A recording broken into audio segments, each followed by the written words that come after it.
students, today I am here and present in front of you to discuss the first chapter topic in your textbook Marigold, class 5th. As you can see on the board, textbook Marigold, and the first chapter is a poem, Ice Cream Man. Okay, so today I am going to explain some of the summaries of this poem, and it's a very interesting poem to learn this, to recite this poem. Okay तो आज हम इस पहले chapter class 5th का marigold का first chapter ice cream man के इस poetry के बारे में पढ़ेंगे और इसके एक्सप्लेनेशन को समझेंगे कि आखिर ये कितना इंटरेस्टिंग पोएम है. ठीक है, as you know that ice cream is very favourite treat for everyone. Ice cream सबको अच्छा लगता है, everybody likes ice cream, you know, even me including. Okay, so you know what is, सबसे पहले पढ़ने से पहले, स्टंजा को एक्सप्लेन करने से पहले इसमें जो दिया है कि what is cold, sweet, creamy and wonderful read about the lesson. जो हमेशा पढ़ते हैं, जो भी प्रोज या पोइट्री जो पढ़ते हैं तो उसके पहले जो है अबाउट लेसन होता है, यानी उस विषय के बारे में कुछ पता चलता है. ठीक है, पूरा उसका थीम पता चलता है कि किस बारे में ये दिया गया है. ठीक है, तो what is cold, sweet and creamy and wonderful read. Okay, यानी कि वो क्या है जो बहुत ही स्वीट है, कोल्ड है, क्रीमी है. गेस क्या है? गुड गेस किया, अच्छा guess, ice cream. Everyone knows it, it's an ice cream. Okay, so everyone's favourite food specially on a hot summer day is an ice cream. सभी का हॉट समर डे यानी समर सीजन में जो सबसे फेवरेट ट्रीट होता है वो होता है ice cream. Okay, and everyone favourite person might just be the ice cream man. यानी कि सभी का जो फेवरेट जो पर्सन होता है वो आइसक्रीम मैन हो सकता है फॉर एवरीवन, बट मोस्टली जो है लोगों के जो फेवरेट पर्सन होते हैं वो आइसक्रीम होते हैं. In fact children likes ice cream so much.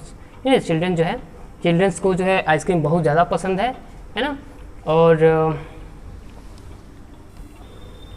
So we are going to explain the first stanza of this poem. तो ये पोएम सबसे पहले तो आइसक्रीम सभी लोग जानते हैं बहुत इंटरेस्टिंग होता है, खाने में बहुत ही ज़्यादा यम्मी होता है. ओके, तो सभी लोग आइसक्रीम पसंद भी है. Okay, so now let's get back to the point and we are going to read the first stanza of this poem. The first line, अब मैं इसको पढ़ने जा रहा हूँ तो ध्यान समझिएगा. ठीक है, एक्सप्लेन करूँगा एक एक करके, एक एक स्टंजा को, हर एक लाइन को. ठीक है. When summers in the city, when summers in the city and bricks a blaze of heat, the ice cream man with his little cart goes strolling down the street. When summers in the city and bricks a blaze of heat, ice cream man with his little cart goes strolling down the street. Okay, this is the first stanza of this poem. अब इसका explanation Hindi में समझते हैं कि क्या कह रहे हैं. इस फर्स्ट स्टंजा का मतलब क्या हुआ, इसका इंटरप्रिटेशन क्या हुआ. ओके, कह रहे हैं कि जब समर सीजन आता है तो शहरों में, not even only in the cities but in the village as well, but इसमें cities कह रहा है कि जब शहर में गर्मी का जब मौसम होता है, जब आता है, when summer comes, है ना, when summer season comes and brings a blaze of heat, you know, summer season में जब बहुत ज़्यादा सनस्ट्रोक चलने लगता है, जब बहुत ज़्यादा सल्ट्री वेदर होता है, बहुत ज़्यादा गर्मी हो पड़ती है, तो उस हॉट समर डे में हम कहीं से भी आते हैं, कहीं देखते हैं, जैसे ही हम आइसक्रीम्स को देखते हैं तो हम उस पर एक क्या कहते हैं, फेल अपॉन हो जाते हैं, उस पर टूट पड़ते हैं कि हम उसे खाएं, यानी हमको, क्योंकि बहुत ही फेवरेट होता है सबके लिए. तो जब सब कुछ ब्लेज ऑफ हीट, यहाँ पे बता रहा है कि ब्रिक्स, यानी कि everywhere, when you touch the wall, the floor, everything you touch, जब कुछ भी आप टच करते हो तो वो हीट होता है. तो यहाँ पे बता रहा है कि जो ब्लेजिंग होता हुआ, धधकता हुआ, कि ब्रिक्स हैं जो ईंट हैं दीवालों के, वो एकदम धधकता हुआ लगता है गर्मी के मौसम में. तो ice cream man with his little cart, लेकिन उस वक्त, उस गर्मी में जो आइसक्रीम मैन होता है, and ice cream, you know, the man who sells ice creams, you know, and favourite for everyone, you know. तो अपने उसके पास एक छोटी सी लिटिल कार्ट होती है, जो मतलब लकड़ी की गाड़ी बनी, तो उसमें व्हील्स होते हैं और चलाने वाले उस पर चला साइकिल की तरह होता है, या उसको ट्रंडलिंग करते हुए लुढ़काते हुए ले जाते हैं, ठीक है ना।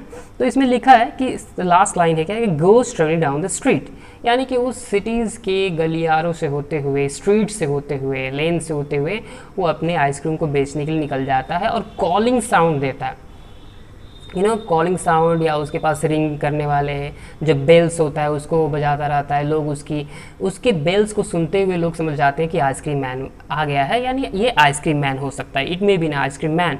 ओके, इतना फेवरेट होता है, कितना पॉपुलर होता है in the ice cream in the summer season. Okay, तो ये पहला स्टेंजा था। जब गर्मियों का मौसम आता है, जब सब कुछ गर्म हो जाता है, सब कुछ हीट ब्लेजिंग करता हुआ होता है, उस समय जो आइसक्रीम मैन होता है अपनी गाड़ियों को लुढ़काते हुए ले जाते हुए और आइसक्रीम को सेल करता है, और सभी लोग उसके आगे आगे आते हैं, उसको खाने के लिए उससे आइसक्रीम लेते हैं, ठीक है। तो ये पहला स्टेंजा। इसमें अगर हम राइमिंग वर्ड्स को देखें तो जो सेम साउंड्स वर्ड्स होते हैं, जो बिल्कुल सेम प्रोनाउंसिएशन होता है, जैसे कि heat and street, and if in the first stanza, the second line in the first stanza matches the fourth line of the words in the first stanza, street, heat and street is a rhyming word.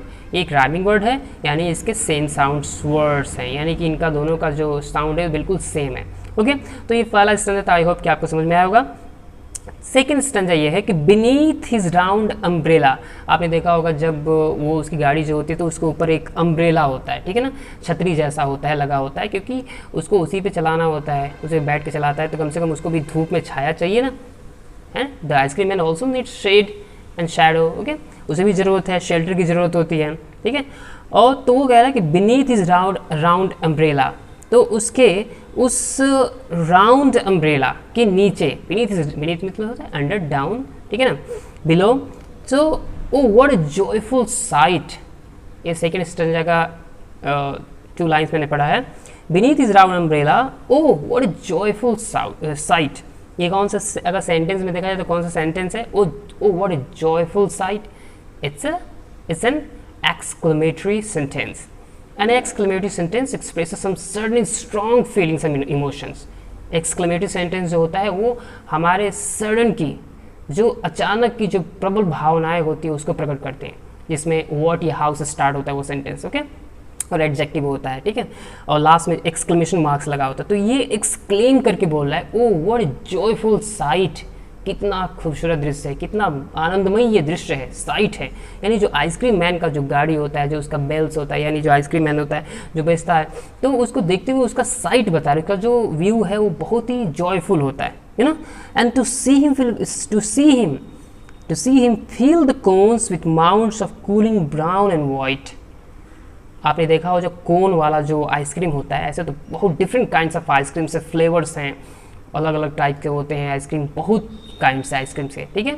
Cornetto का ice cream होता है, जैसे एक नाम सुना होगा, ठीक है ना, बहुत ही कॉस्टली भी आते हैं आइसक्रीम्स, ठीक है।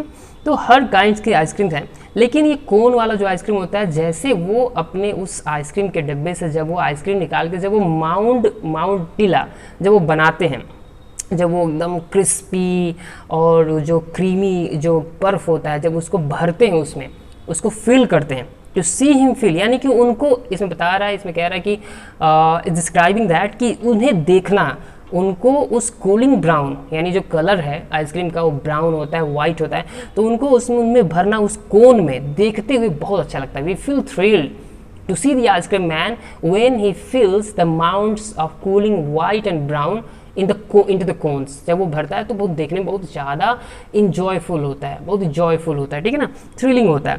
तो अब ये तो सेकेंड स्टेंजा था, आई होप कि समझ में आया होगा। तो सेकेंड स्टेंजा में क्या है, सेकेंड स्टेंजा में ये है कि वो अपने राउंड अम्ब्रेला के नीचे जो है वो साइड्स देखने में बहुत अच्छा लगता है, उससे उस कोन्स में जो है ब्राउन और वाइट कलर के जो आइसक्रीम्स को फिल करना देखकर मुझे बहुत ज़्यादा अच्छा लगता है, ये ना। और थर्ड स्टेंजा है, now we are going to move the third stanza.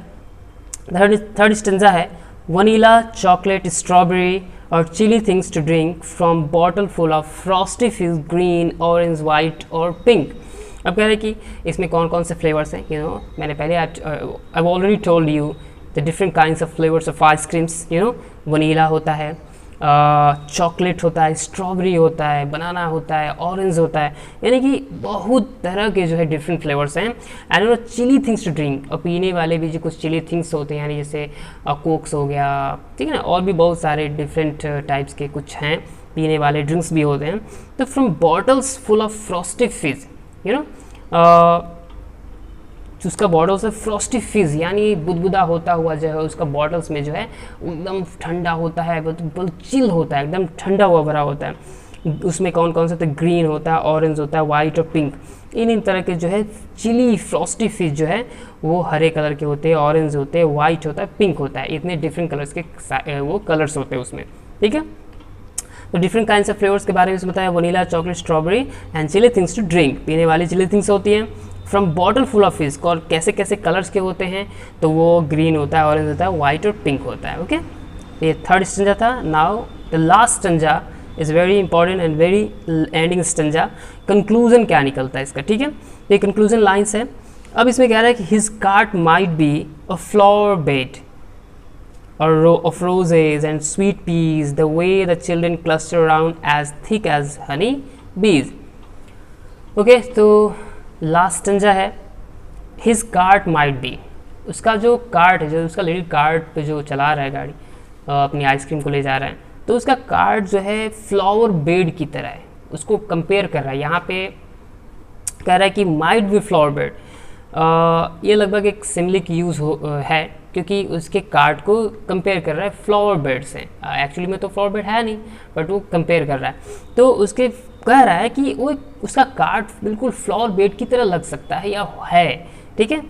किस किस तरह के फ्लावर बेड, क्या कौन कौन से फ्लावर्स में, तो ऑफ रोजेज़ है एंड स्वीट पीज़ है, ठीक है ना। स्वीट पीज़ के जैसे जो फूल है वो है, फिर रोजेज़ हैं, गुलाब के फूल हैं।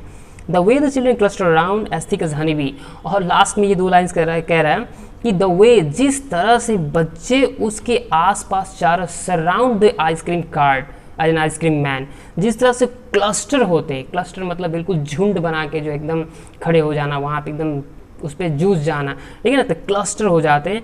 एज थिक एज हनी बीज, जैसे कि हनी बीज का जो देखते हैं जो छत्ता होता है जो उनका, तो उनका हनी कॉब में जैसे जिस तरह से वो छत्ते पे बिल्कुल जो है क्लस्टर होते हैं, बिल्कुल उस तरह जो है उस आइसक्रीम मैन के कार्ट के पूरे चारों ओर जो है वो क्लस्टरिंग कर देते हैं वो बच्चे देखते हुए, ठीक है। तो ये पूरा जो है आपका आइसक्रीम मैन का एक्सप्लेनेशन था पोएम का।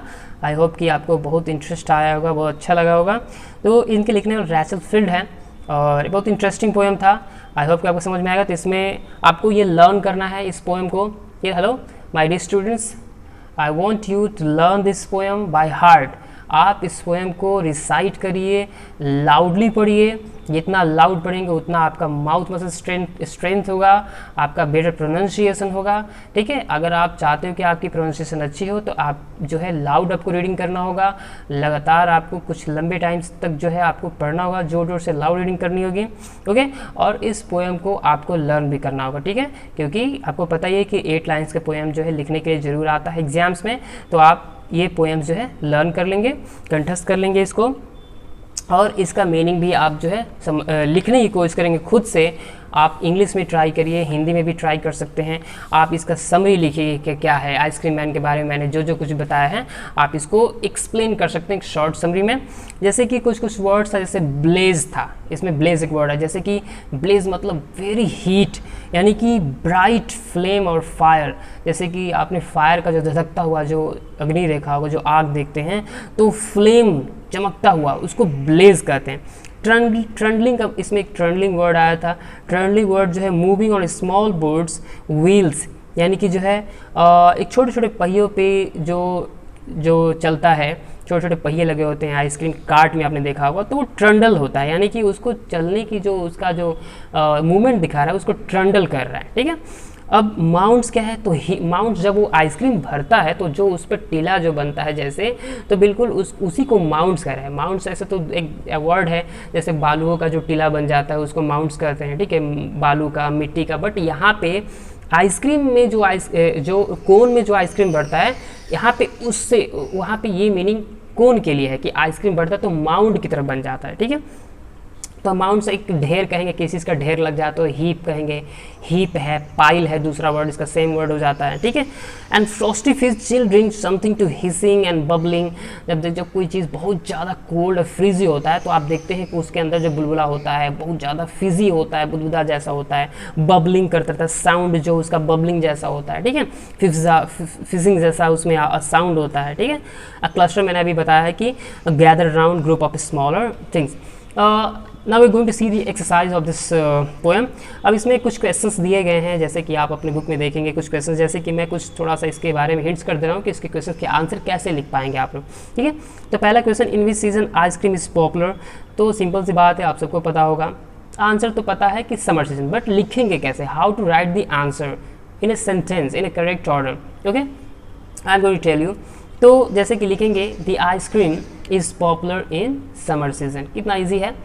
ये पूछ रहा है कि in which season ice cream is popular, तो ice cream is popular in the specially है, स्पेशली समर सीजन, ठीक है, स्पेशली जो है समर सीजन में ये पॉपुलर होता है। फिर सेकंड क्वेश्चन है, who feels joyful on seeing the ice cream man, यानी कि कौन जॉयफुल फील करता है आइसक्रीम को देखते ही, तो जो सिंपल सी बात है, चिल्ड्रन है ना, children feels joyful, children are cluster around the ice cream man था ना, तो children feel joyful on seeing the ice cream man, ऐसे आपको सेंटेंस को ऑर्डर में बनाना सीखना है, ठीक है। तो इस तरह से कुछ हैं। फिर डिफरेंट फ्लेवर्स लिखना है, तो इसमें दिया गया, आप खुद पढ़ेंगे तो समझ जाएंगे डिफरेंट फ्लेवर्स क्या है, जैसे स्ट्रॉबेरी, वनीला, चॉकलेट, ये सब फ्लेवर्स थे, ये लिख देंगे आप, ठीक है। फिर what are the two things that ice cream man is selling, क्या वो चीज़, दो चीज़ें क्या थी जो आइसक्रीम बेच रहा था, जैसे कि चिली थिंग्स टू ड्रिंक था, फिर आइसक्रीम्स था, तो ये दो चीज़ जो बेच रहा था, सेल कर रहा था।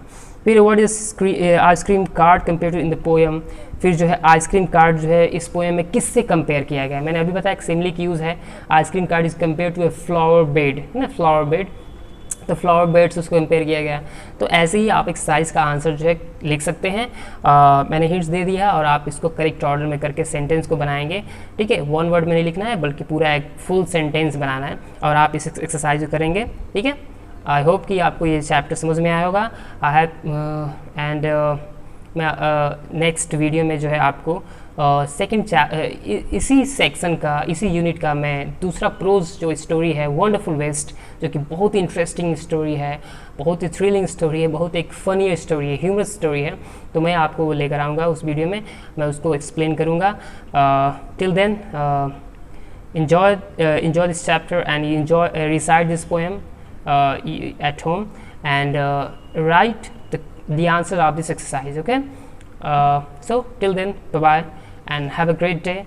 Thank you for watching this video, and we'll see you in the next video.